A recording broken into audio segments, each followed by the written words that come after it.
We are born of the blood, made men by the blood, undone by the blood. Our eyes are yet to open. Fear the old blood.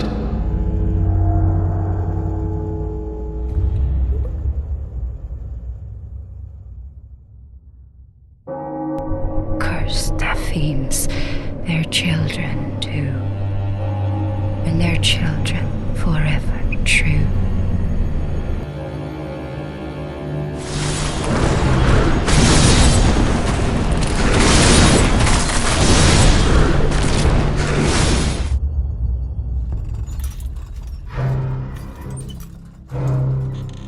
God damn, what the hell?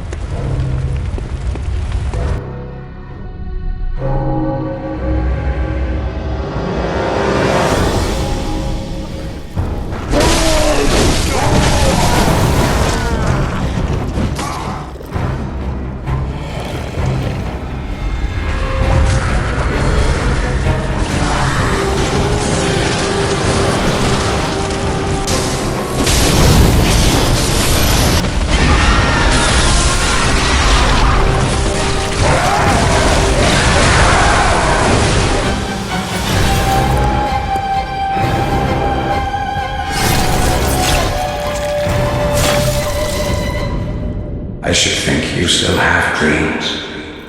Well, the next time you dream, give some thought to the hunt.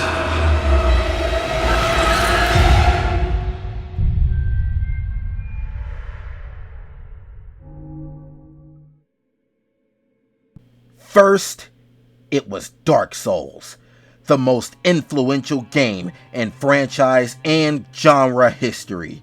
Then, there was Elden Ring, the game that revolutionized the open world genre, amalgamized the mechanics, essence, and spirit of Souls games, and raised the bar for what to expect from all of gaming today, for base games and DLC content. I've played the spiritual beginning, I've played the gargantuan crescendo, and I've chosen my third From Software title to be the Born in Soulsborne games, the dark horse of the series. Good Hunter, welcome to the dream. I already knew Bloodborne would be the weird kid on the block, and that's what drew me into trying it next. I did not want this to be one of those underrated experiences I skipped over playing other games. I saw the love this game was getting. It has a cult following, if you will. And now I see why we are fans of this game. In my opinion, it's because of the steps this game takes to differentiate itself from other Souls games. From its dark 1800s Gothic-like art style, aggressive and layered combat system, to its unique progression system that heavily influences you to explore, Bloodborne truly is a great experience worth the player's time.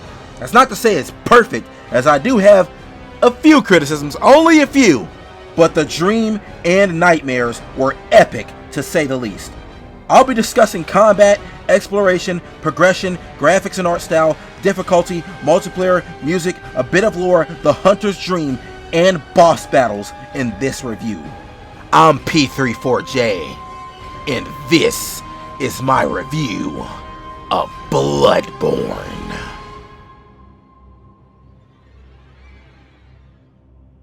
Right off the bat, I'm getting chills off the main menu screen.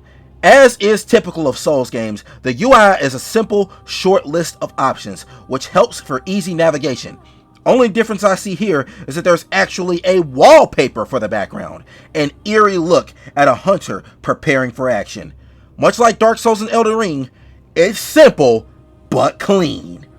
I was wondering what exactly Bloodborne would be about, and the title screen music felt like an audible manifestation of my curiosity. So did the main menu trailer. Wow, remember when games had these? And the opening cinematic. Everything about the start of Bloodborne screams, what the hell is going on here? I'm waking up in a clinic, being given a contract, I see a bloody wolf getting burned, and now I got skeletons crawling all over me. The narrative is structured much like other Souls games. In Bloodborne, our goal is pretty unclear. We know that there is a beastly scourge going on, and there is a message on the ground in the workshop telling us to end the nightmare, but we don't know what caused the beastly outbreak. I guess you can say that these types of stories are fractured but whole? Oh, brother, this guy stinks! The presentation definitely had me curious about the plot, and while I couldn't necessarily put the pieces together myself after reading numerous item descriptions, those lore videos helped clear it up slightly.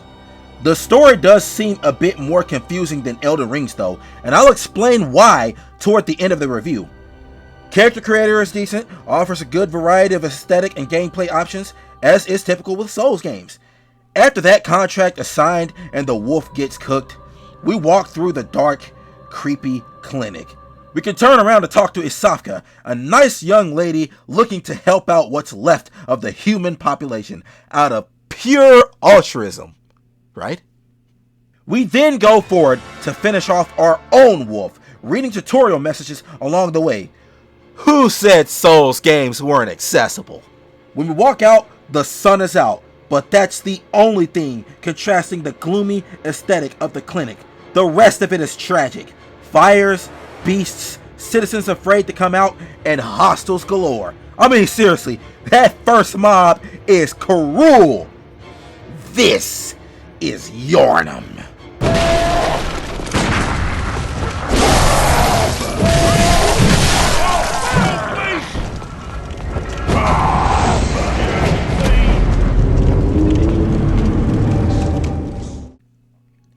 I dream of reprieve from this chaos, literally, because you can access the early checkpoints, lamps in this game, to get to the hub world, the Hunter's Dream. Wait a sec, a hub world that's disconnected from the rest of the world, where you can talk to a few NPCs, buy materials, upgrade your weapons, manage storage, read some tutorial messages, and access different parts of the world through stones. Where have I seen this before? Comparisons aside, this is a pretty cool hub world. This dream isn't meant to blind us from the conflict that surrounds us. In fact, it serves to remind us of the tragedy of this world through gravestones, dialogue, and messages. This is just a dream, and everything is not okay as it is. This dream and the accompanying nightmare must end. But it also serves to comfort and strengthen us in our journey to end this madness via the blooming flowers, the sunny weather, the support of Gurman, the soothing voice of the doll, who assists us in leveling up, and the lack of hostile activity. Yeah. The workshop has served hunters before us, and we are to use it to eliminate the plague before us. We can also change messenger hats, which is a pretty cool cosmetic option, and access chalice dungeons. The Hunter's Dream is a pretty good hub world that adds to the world building of the game while serving as a place for the player to upgrade and explore other worlds. Back to Yharnam, and this is where the chaos ensues. That first mob is scalp.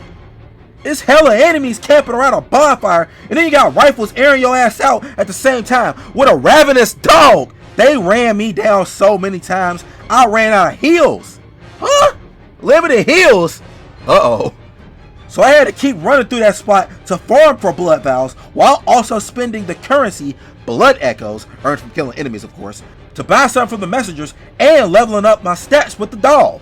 The first area was so tough that in my mind, I was forced to farm for hours to consistently pass through, just to run into a jolly green ogre, some more dogs, more riflemen, and some wolves. Wait, I made it this far. Where's the checkpoint? Nah, this ain't that. So I managed to walk down the bridge and... Whoa! First boss of the game, the Cleric Beast, and I am woefully underprepared. Wow! That is some sequence of events. From the jump, the level design is merciless, and it does not let up throughout the entire game. Large mobs, deceptive ledges that use your inquisitiveness against you, environmental traps, machine guns in a Souls game. That's hard. Cream cheese in your snitching ass, twin. You tell this the company, twin. Man, I'm getting Jade, aired out, snuck, dragged away, and some more shit. I even got kidnapped to Yargle and sailed up. I died so many times because the level design caught me off guard. There were always surprises at every corner. There were a variety of layouts as well. Varying verticality, open spaces, narrow spaces, secret passages. Typical top tier Souls quality right here. Of course, there's variety of enemy types, like angry hawks that swarm you, big hungry swines, sneaky witches, shadow squads, and even enemy hunters. It was impossible for me to get bored in this world, as I was too busy trying to survive whatever was thrown my way. As this is a more linear Souls game, it was neat to be reacquainted to lamps having branching connections to multiple areas, a mechanic used for easier access to places in a game where checkpoints aren't as frequent and fast travel is only available through the dream. Not to mention that there are multiple items to help you with crowd control. Fire bombs and oil can set the streets ablaze, pungent cocktails can lure beasts away, and fire and electric papers can charge your weapon up to chop through mobs with ease. I'm kind of a meathead, so I just farmed for hours to level up my character and plow through the hordes via melee, but there were plenty of other tools to make the hunter's day easier. Safe to say, this was peak level design by From Software, as it was a great combination of challenge and variety. This game is definitely COD, but as I got into the groove, I enjoyed the dangers. I was not prepared for the cleric beast, so I took the side path, only to run into the first major boss, Father Gascoigne. This hunter meant business. He was aggressive, approaching with a variety of melee attacks and his sidearm.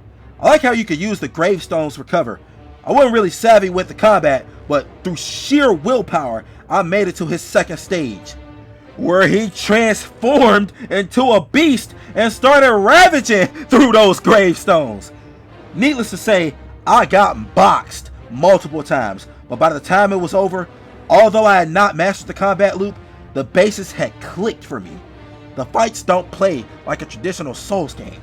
It almost feels like a hack and slash.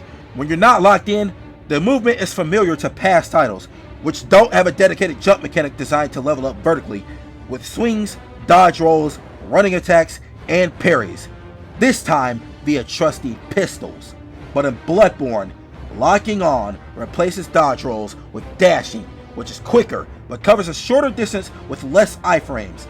A lot of enemies have combos that are too rapid and or elongated to dodge in without taking damage, and dodge rolling makes it harder to dish out damage against enemies which also have swift movement.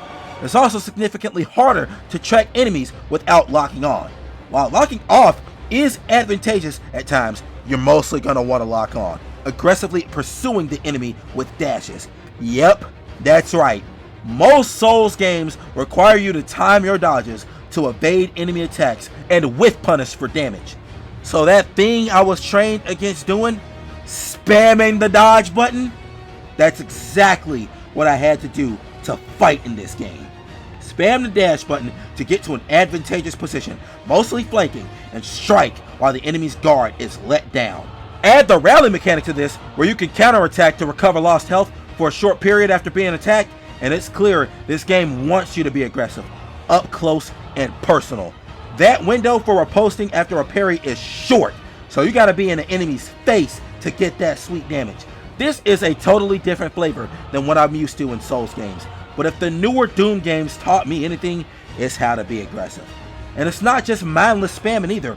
You still have to memorize animations, but the lack of distance on the dash and lack of tracking on the roll requires you to be more aware of your positioning and the enemy's hitbox on their attacks, while retaining the animation timing synonymous with Souls games. Bloodborne is a swagger. I definitely see why players stand the combat, because it somehow simultaneously pays proper homage to and differentiates itself from other Souls titles.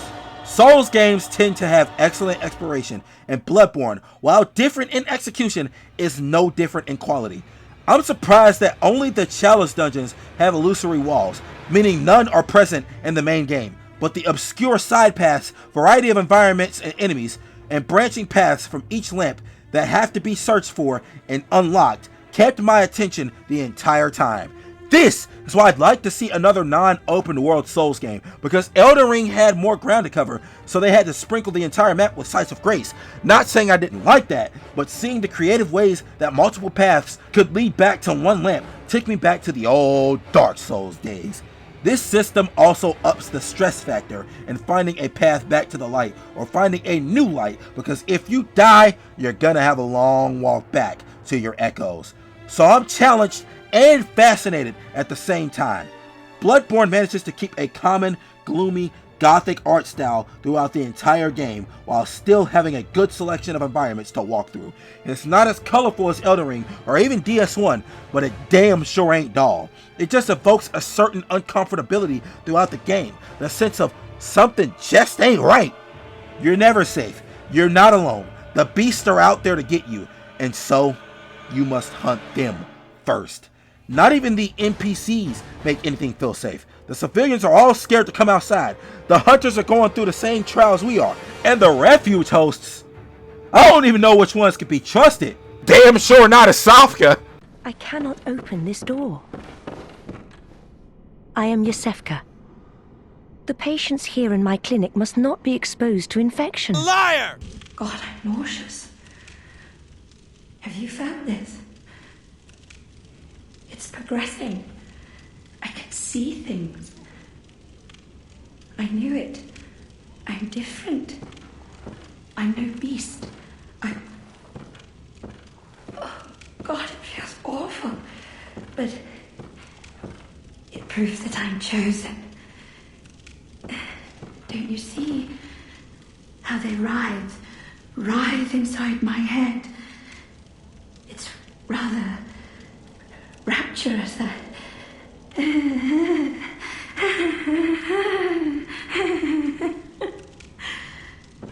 You got away with murder, you murdering, lying waste of life!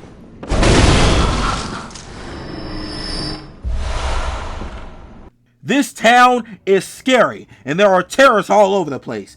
And I would just come out and say it. This game has amazing graphics. Human character models aside, the environments, weapons, and attires look amazing. The lighting is great, the art style is captivating, the detail is astonishing. This was made in 2015? Absolutely incredible. Like 4 years ahead of its time. Now, if we can only get that Bloodborne remaster, or at least like a 60 FPS version on console and PC, come on, Sony, man. The money is like right there. It's already bad enough PC players had to take it into their own hands to port the game. Like, give us some, but y'all want to give us Concord. I bet it's hella weapons I ain't found yet, because it sure was a lot of them for sale in the messenger shop, and I found only some of those in the world already. Then there's like dozens of chalice dungeons to be created through rituals. These side dungeons definitely had to have some influence on Elden Ring's catacombs, as the dark, bricked rooms with tree roots offer challenging levels, and you gotta pull levers to progress through the dungeons. Chime maidens are out to ruin your day by summoning other enemies, and there are multiple bosses within each dungeon. I only finished 2 of them, but I definitely would like to go back to play more. Another thing, the world changes with each moon phase change. So certain enemies will appear and disappear, the sky will change, and new interactions with NPCs will become available. So that's why those church servants in front of the cathedral ward disappeared. I couldn't put my finger on the cause of some of these changes before research, but they did feel more apparent than even Elden Ring in my opinion. The exploration feels a bit more barren than Dark Souls 1 or Elden Ring, as the weapons are more spread out. The messenger shop in the dream was the only merchant I saw, and the NPCs were far and few in between areas. But the focus on combat is what makes this game unique, and I wouldn't have it any other way. And it doesn't stop the exploration in this game from being good or even great. And apparently, it ain't as barren as I thought, because I'm still learning loads of info as I am writing and recording this. I've talked about the game's presentation throughout, discussing the user-friendly interface, the astonishing graphics, gloomy gothic art style, and ambiguous cutscenes. And as most Souls fans know, there are no mission descriptions or objective markers on the screen. It ain't even no map for this game, or any other Souls game besides Elden Ring. And if I'm gonna talk about the presentation, you know I gotta talk about the music, as this does numbers for the feel of any game. Right off the bat, let's just talk about the fact that she said, "Ooh."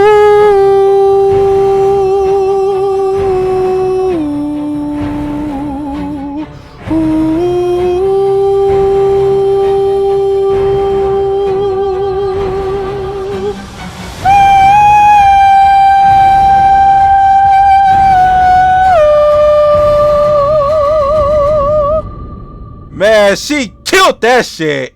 The music in Bloodborne is less new mysterious adventure with grandiose threats like, and more along the horror side. Like Dark Souls 1, and unlike Elden Ring, there's barely any music playing throughout the levels. All there is the sound of your footsteps as you trek through the horrifying streets of Yharnam. This silence adds to the mystery and danger of the environment while giving the player quiet time to carefully plan their actions and stay on guard. This also makes the points where there are music feel more important, as there are only 3 areas I know with music. The Hunter's Dream has dreamy, soothing music to comfort you in your one place of sanctuary, but also gives a sense of desolation of a world that has been negatively altered and irreversibly ravaged. A sense that the dream is just a dream. Something is wrong in reality and must be fixed. The Upper Cathedral Ward is creepy, and one best prepare for danger and surprise. Then, it's a music cue in the Hypogean Gale that only triggers if you get kidnapped by a snatcher, which I did, and I got locked up in a cell, listening to some eerie chants. That place felt like a fiendish cult of some sorts. The rest of the music comes during the infamous Soulsborne boss fights, and as to be expected, is epic as hell. The Cleric Beast music got reused for Vicar Amelia, but the rest of the bosses have their own unique music. The menacing horns and choir of the Vicar Amelia theme live rent-free in my head. The Mikolash music fittingly sounds like a Jester theme, a song meant to wake crackheads up and fuel them for their day. The Wet Nurse is fighting to Murgo's Lullaby, which fits the common Souls theme of not making the final boss of the game's music an epic, threatening crescendo, but more of a somber theme that indicates the end of a journey. Think back to Gwen's theme and that sad piano, or the chilling harps of the Elden Beast theme. It's the same kind of deal here with both the Wet Nurse and Gurnan, who we fight with some violins befitting of a final battle and the end of the dream. Bloodborne's music composition and direction further immerses the player into the Victorian Gothic horror fantasy. Progression in this game feels rewarding as always. I'm actually quite shocked at the size of the loot pool, especially with the weapons. Thought there were only going to be like 5 or 10 at the most, but there are 26 trick weapons. That's not even counting the straps. It's a flamethrower in this game. Hell, apparently, there's still boatloads of weapons and secret versions I haven't even found yet. A lot of them being in the aforementioned Chalice dungeons. I actually haven't used a Hunter's tool yet, except for the old Hunter Bone, because I didn't level up Arcane much in my playthrough, but there are 12 of them available, a decent selection. The insight system is masterful, a rare currency that affects the game. You gain insight by finding certain areas, NPCs, consumables, and bosses, both for finding and defeating them. Insight can be used to buy certain materials, items, and consumables, most of which are unavailable in the messenger shop. But it's more than just that.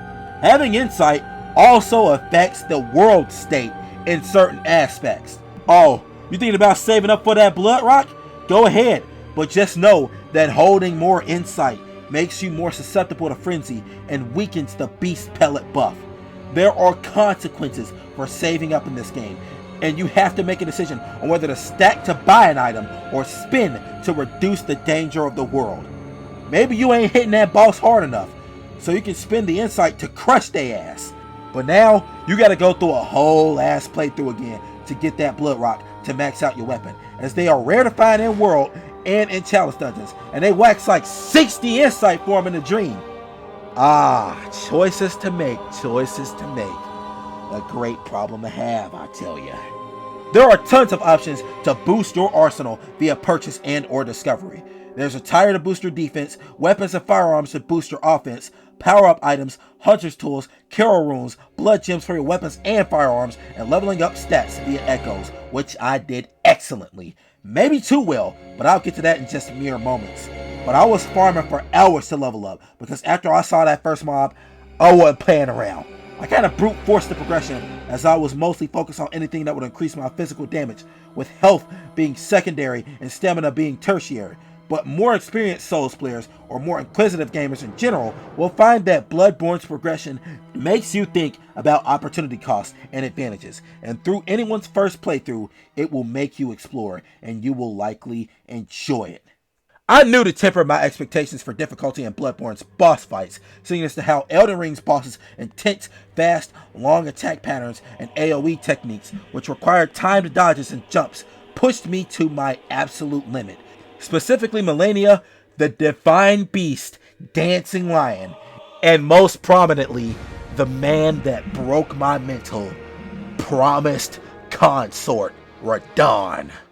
I knew after enduring these absurd challenges that the bosses from earlier games were likely to be much easier as a result of my skill increase, so I wanted to primarily focus on the characteristics, combat loop, gimmicks, and overall quality of each fight.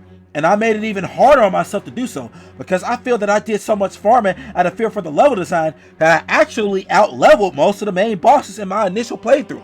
I had a low understanding about the combat loop, yet still killed just about every boss in less than 5 tries just off of brute force and war of attrition.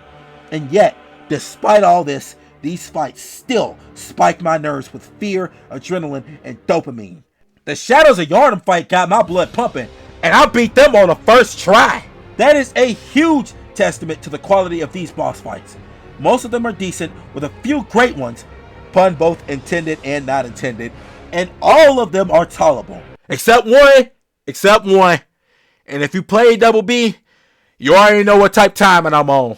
How FromSoft managed to make each fight feel different from other Souls games and feel different from each other, I don't know. Gotta be some sort of sorcery or hunter's tools.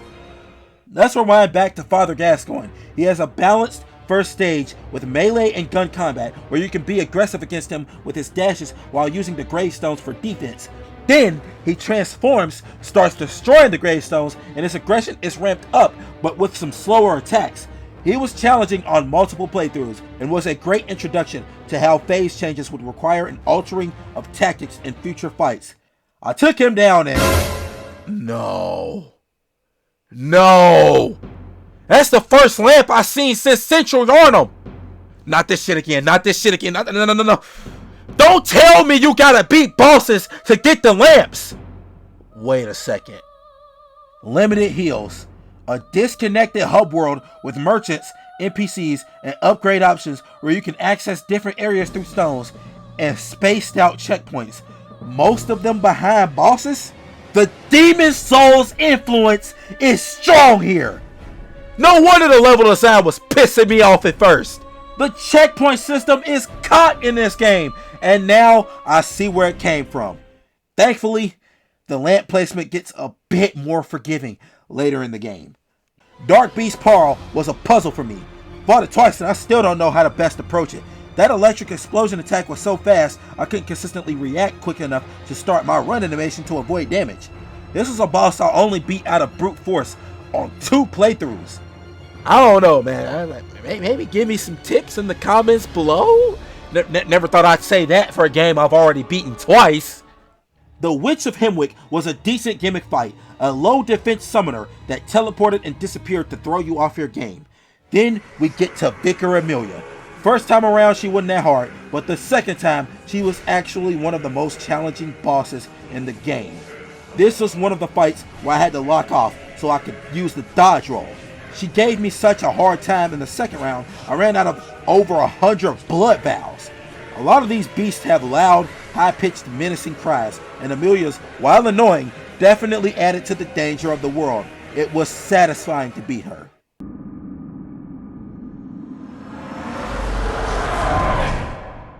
Master Willem, I've come to bid you farewell.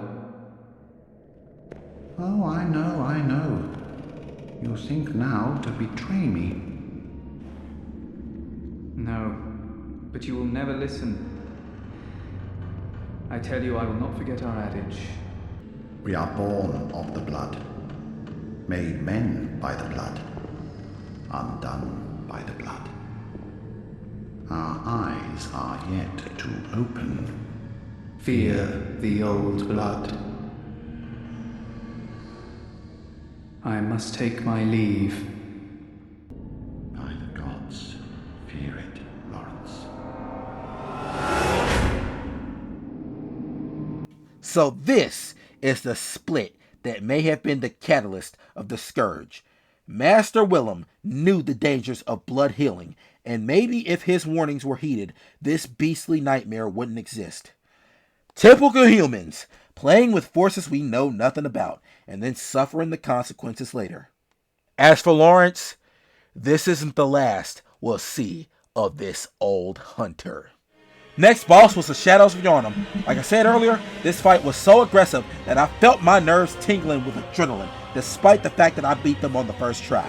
Definitely a quality encounter, as it also gives the player options on who to kill first. Do you want to kill the guy in the back shooting fireballs to take some pressure off, or do you want to kill the other two to make the last enemy easier? Spamming the dash button to try to dodge everything definitely reminded me of Doom Eternal a bit. Maybe the number 4 fight in the game for me? Then we finally reached the former mecca of the Healing Church, Bergenworth. It's here that we meet Master Willem on a ledge outside, pointing us to our next target, which we meet after jumping down some sort of hole. Rom, the vacuous spider. This felt like a better executed version of the Phalanx, as the boss was surrounded by minions whose rock-solid heads defended them from the point, making it hard to get to the boss without taking considerable damage. But this time, the minion spiders could move more freely, did more damage, and Rom herself had defensive armor in her front, along with some attacks of her own. Pretty enjoyable boss fight, and I think this concept was expanded upon fairly well with Meter, Mother of Fingers, and Elden Ring, Shadow of the Erd Tree. Beating Rom is what activates the moon phase of the dream, where everything goes dark, and things past the Hypogean Gale get hectic to say the least.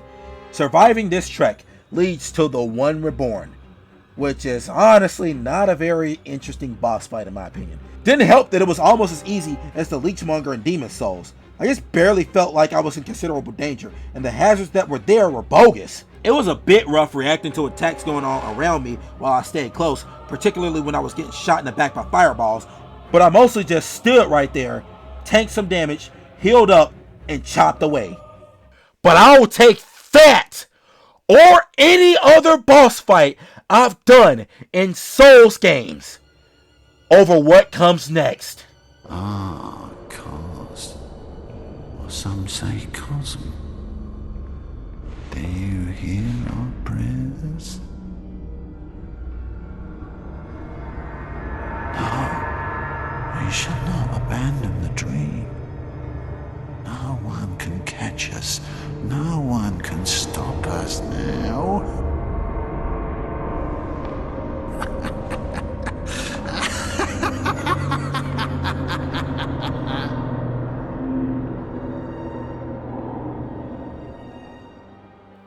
Mikolash, the host of nightmares. Man, fuck Mikolash! Who at From Software thought it was a good idea to troll us like this? This fight is intentionally designed to be bad. This is a level of pussification I was not prepared for in the slightest. You gonna run? Do you not know who developed this game? Come out and fight! Where the hands at? Just the first phase of this boss was a colossal waste of time. He runs for ages before getting to the first arena. And don't die, because then he's just gonna do the same shit all over again. Now the first arena fight ain't that bad, as he ain't aggressive while you take care of his 2 skeleton buddies, and you can cheese his 1 tendril attack by stepping to the side. The Mensa scholars are probably better intellectuals than they are fighters. Mikolash does spend the entire fight running away, because they lack combat experience. This brings us to phase 2. Oh, majestic! Bitch, alright. You gonna run? Again? Again? After you was just bitching up for like 72 hours? Then you gonna start jumping through portals and shit like, I'm finna snap. I'm finna snap.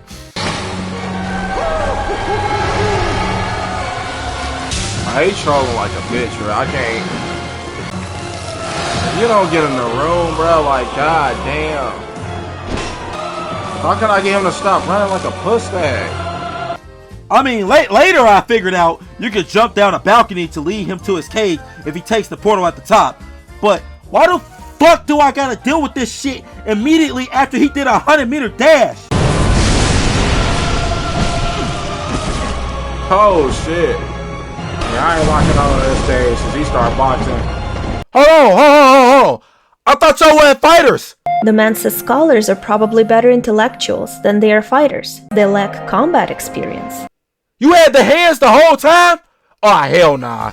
You a whole ass nigga for real. You had the hands, you had the nuts, you just ain't want to use them. You was trolling.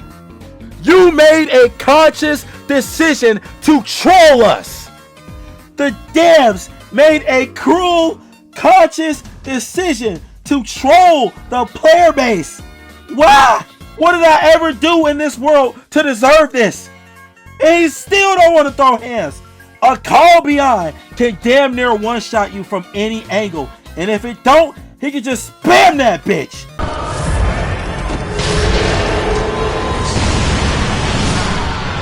One shot? Are you serious? And if that ain't enough, the whole time, the nigga sound like he a fucking cokehead.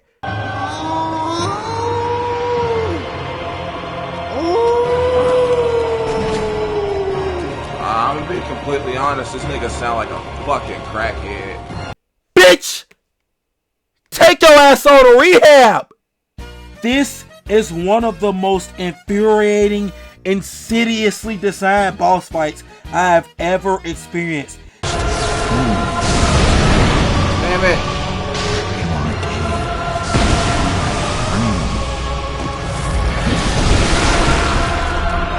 Fuck! He kept doing it and I couldn't heal. In order for me to stop him, I would have had to sacrifice my health. After he just ran me around, be a bitch. Alright. Like he literally just, it's a pussy ass nigga, bro. He run from you the whole time, jumping through portals, using cheese tactics, all while he moaning in your ear the whole time, rambling about some bullshit. What the fuck is you even talking about? As you once did for the vacuous Rome. Grant us eyes. Grant us eyes.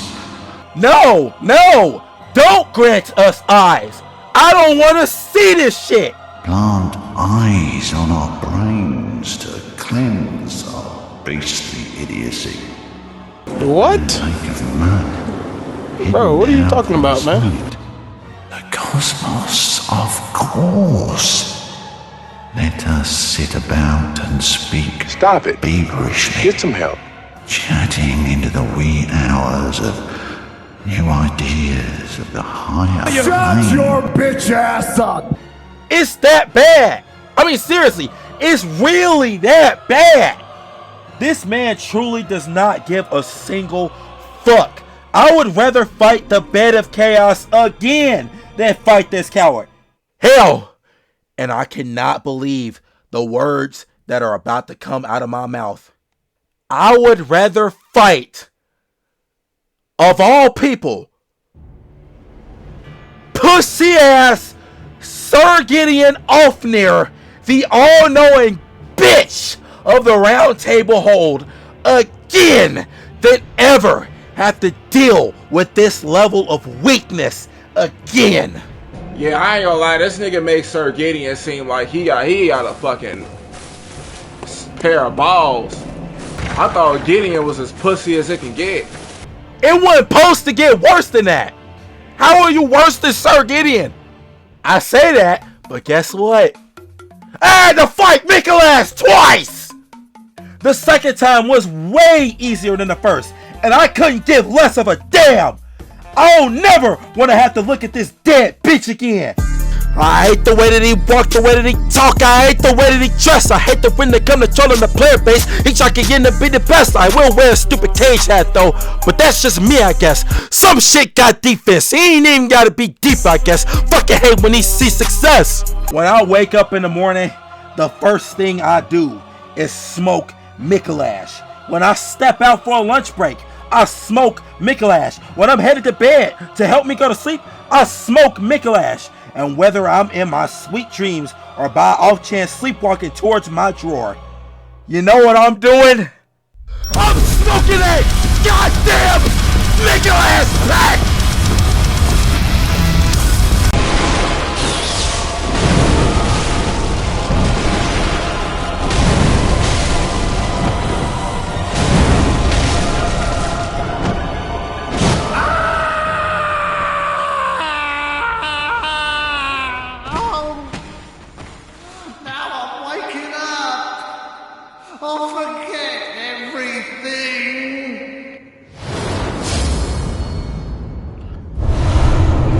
Fuck Mikolash and fuck FromSoft for that.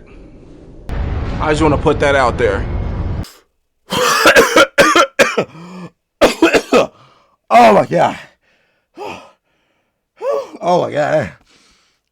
Oh, that shit hit. That pack hit. Whew. Alright. Now that I got that out of my system, let's go put Murgo to rest. Time to fight the final boss, the wet nurse. I needed something to wipe the turd taste out of my mouth, and this sufficed. Swinging a lot of arms there, I'm not really sure how to approach her with that, but attacking her from the rear does seem to protect me for the most part. She got some time dodge attacks, mostly close range, and nope. Is it just me or did it just get dark in here? Whoa there. As a surprise, her attack via dissipating clones in a black void is an awesome visual. Hey, this getting good. She really about to tee out, and she's dead on the first try. Wow. Derp. Damn. I guess I really was overleveled.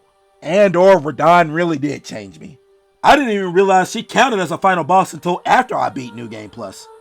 But she is the main final boss of the game, as there is an option to submit to Gurman back in the Hunter's Dream. But unlike Mikolash, I don't have cowardice in my bones, so... Oh wow, a final boss in the hub world? That's a pretty nice shocker. So much so that I didn't even realize that Gurman was also a possible final boss until the credits rolled.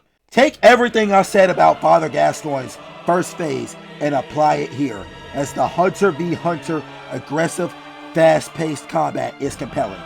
Add that to him powering up and using 4 different forms of his 2 weapons throughout his 4 phases, and you've got a pretty nuanced fight here, even if I only died like 5 or so times.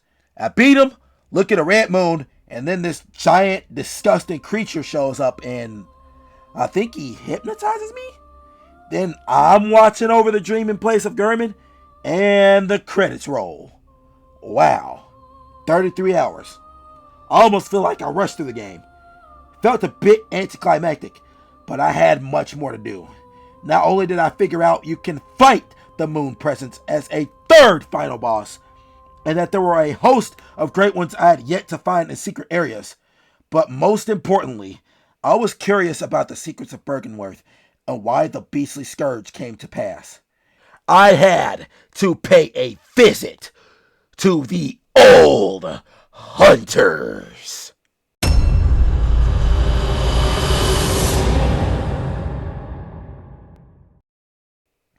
New Game Plus is where I entered the Hunter's Nightmare, and I tell ya, it's pretty thick on content.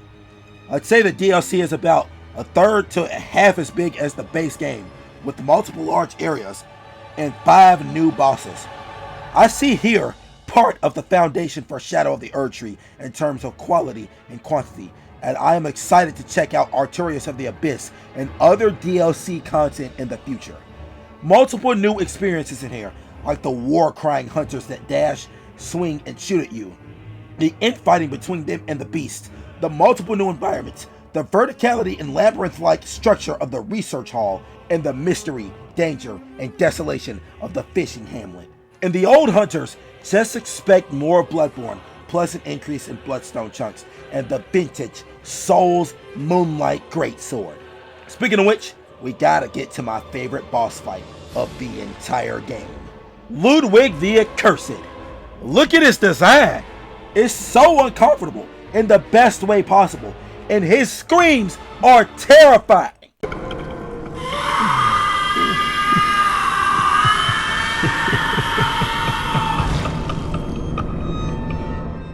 That first stage gave me such a hard time. As typical, he had a few attacks I couldn't fully get used to, but I was surprised how locking on gave me an advantage here. He was big, but very fast, allowing him to quickly react with a backdash to avoid whiff punishes. This is why I had to stick near his rear, to avoid as many hitboxes as possible, chasing him down by mashing the dash to stop him from escaping and keep prime positioning. I did not expect this fight to play out like this, but in the next phase, the old hunter stands upright and reveals his Moonlight Greatsword. Ludwig, the Holy Blade.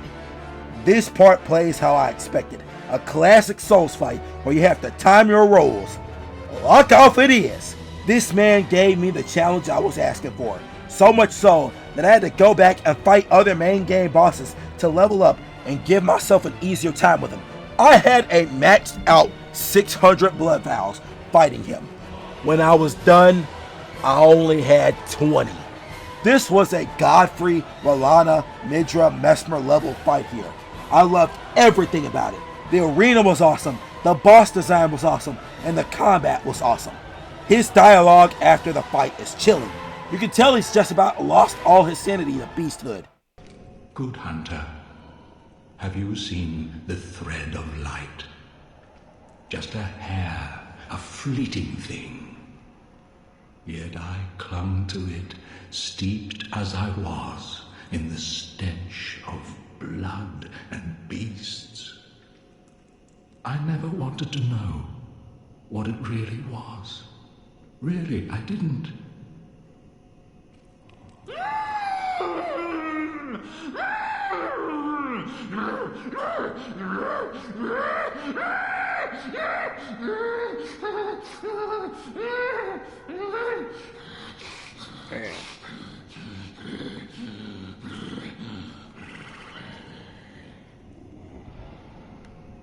As we make it through the research hall, we fight the Living Failures, which was a pretty decent multi-man boss fight with a devastating meteor attack.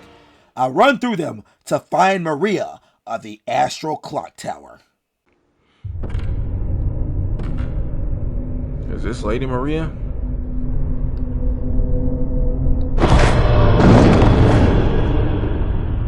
A corpse should be left well alone.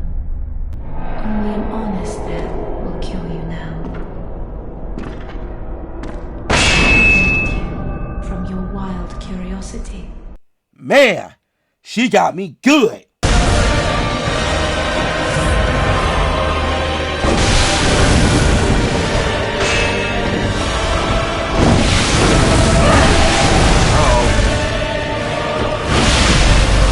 No.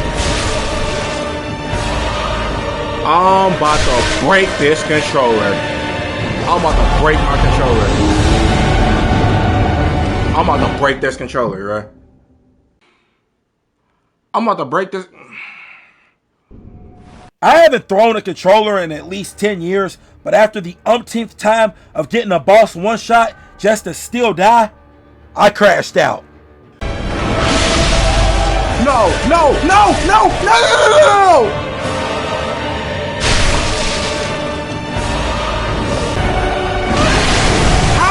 How I'm not that much health? Not like this. Where are you even at? Where the fuck was I dodging for? Why? Did I just... No, don't tell me I got controller drift again. Don't tell me I got controller drift again. Luckily, I only threw it on the bed.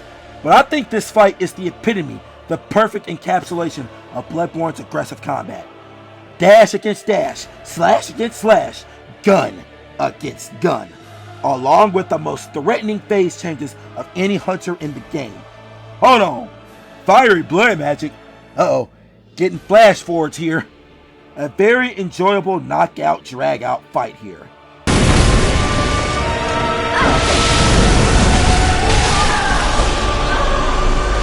Fuck you! Fuck you! That's what you get from me. Bitch. You dead, bitch. The fishing hamlet. How spooky.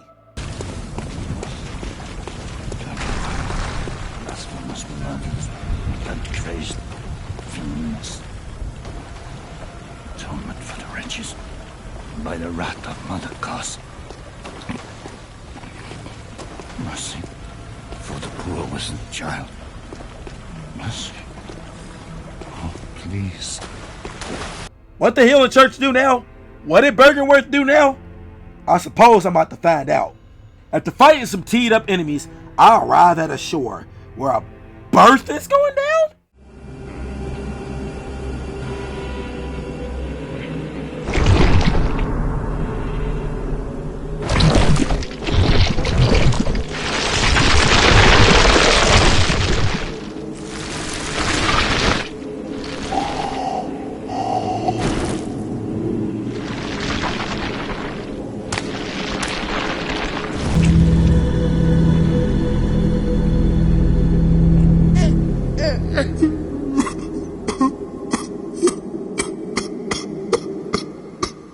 Orphan of Kaz. So that's Kaz laying on the ground? I did some research, and apparently Bergenworth was defiling Kaz's corpse to harness blood healing, while also performing some pretty messed up experiments. Once again, the classic humans messing with forces we don't understand out of greed trope. I fought him a couple times just to see how it was going to play out, and he seemed pretty rough, so I backed out to go fight Lawrence, the first vicar.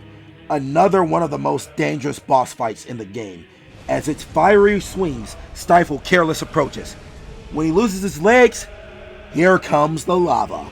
Awesome transformation here, and yet another quality optional boss fight in a game with loads of them.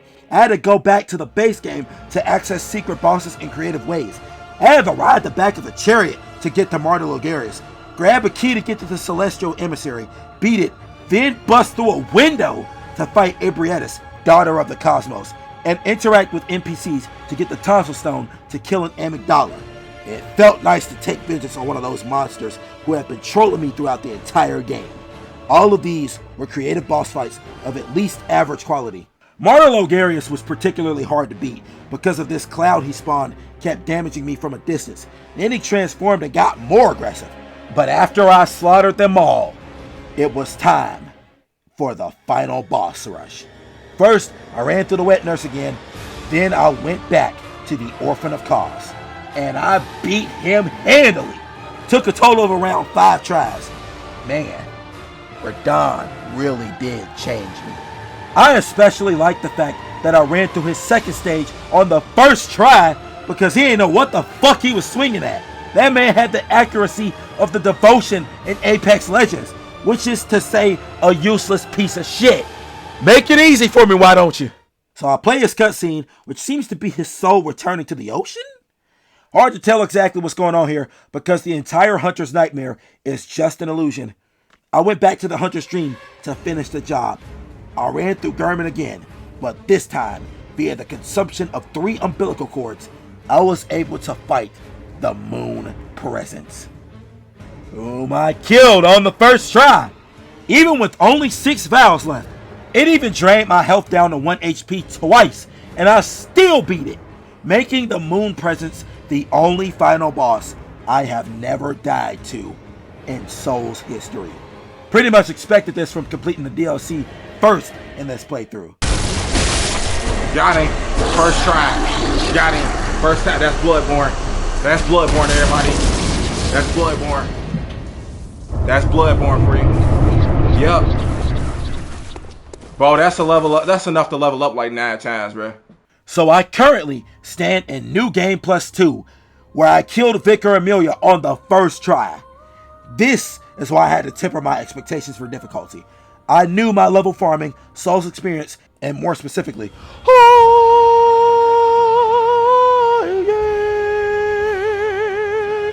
would significantly reduce the difficulty for me. That's why I'm considering the level and combat design, along with how hard this game probably was back in 2015, or is for newer Souls players, to judge this game properly. And looking at it from that lens, this game is A1, top tier if you ask me. The variety and execution of tactics from and against each boss provides enjoyment for me. Elden Ring truly had a great foundation to build off of here. And to top it off, there is a 5th final boss to take down that I haven't fought yet, located in the Chalice Dungeons. At my leisure, I will eliminate you. When I started writing this review, I initially wasn't going to review the multiplayer because, well, I couldn't get into a match. But then, some dumbass had to come test me. Take a guess where he at now? In a pack, 6 feet under, swimming with the sharks, pushing daisies? Take your pick. He chose to do it on New Game Plus as well.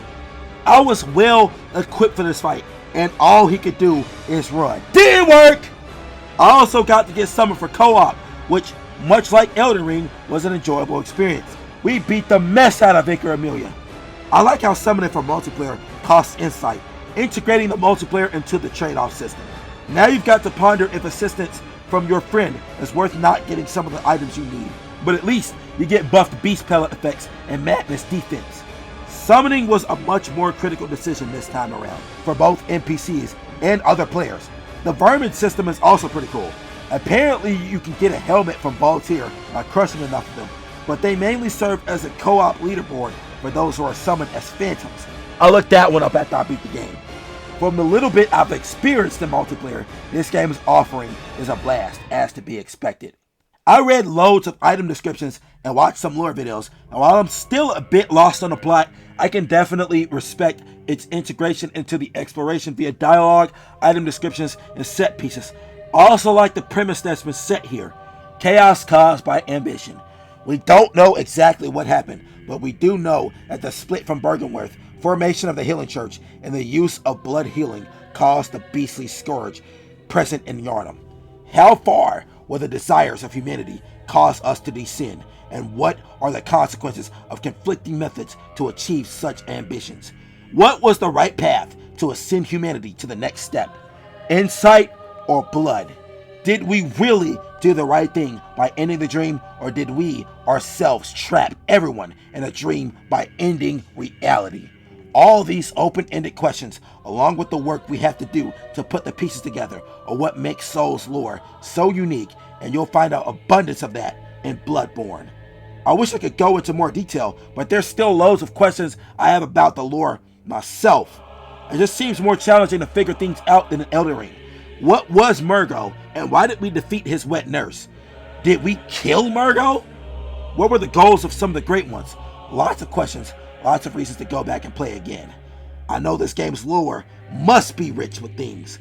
The presentation of the story and certain plot points through character interaction is immaculate. I didn't do this, but there's a music box you can get from a girl hiding in her house during the hunt looking for a father. You'll later find out that her pops is none other than Father Gascoigne, and you can use the music box to stun him during the fight and calm Murgo moments before his death.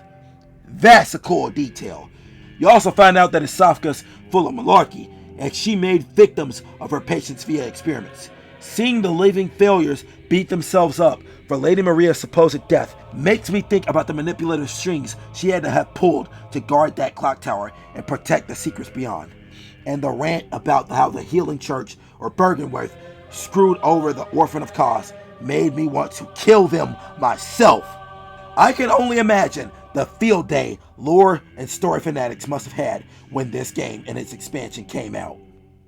Bloodborne was an amazing, content-rich experience with a packed DLC. The graphics, art style, sound design, and music worked to create a captivating, desolated, post-apocalyptic horror show. The combat is easy to pick up, hard to master, and is more aggressive and flashy with its dashing and rally mechanic, compared to other Souls games, which favor proper timing on button presses and permanent punishment. The maps are huge and dense with items, NPCs, enemy encounters, and great variety in level design. The bosses required different strategies to defeat and were all enjoyable, save for one. Mikolash is an insidiously designed boss fight that is bad enough to ruin the entire game for new players. If I were to grade this game on a point scale, I'd take a full point off for Mikolash alone. He's that bad. I don't understand why FromSoft decided to troll its player base like that. Never again, please. There are a few odd bugs here and there, with enemies getting stuck in walls, but not enough to even scratch the experience. Also, I don't really understand why we had to go back to the Hunter's Dream to reset checkpoints or even fast travel. It's just a couple extra loading screens. That's just a small detail. I just don't understand that. But overall, I am happy to have spent 70 hours on Bloodborne, and it was well worth the time. It stands out to me so far as the most unique Souls game to date. I am hungrier to dive more into the series, and my next goal is to finish the game that started it all.